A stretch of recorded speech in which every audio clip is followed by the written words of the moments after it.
అప్పుడు తినాలి.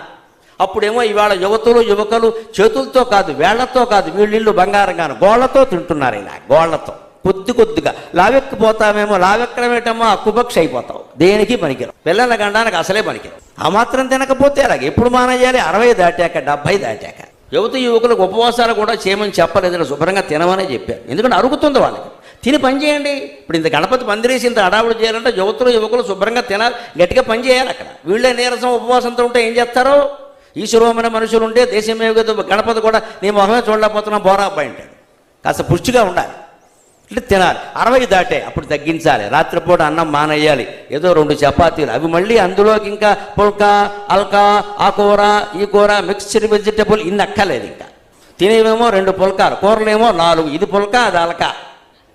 ఇప్పుడు ఈ 4 కూరలు ఎవడ చేయాలి? ఇంతెందుకు? ఆ అన్నమే, ఆ తినే అన్నమే కొద్దిగా తింటే అయిపోయేది.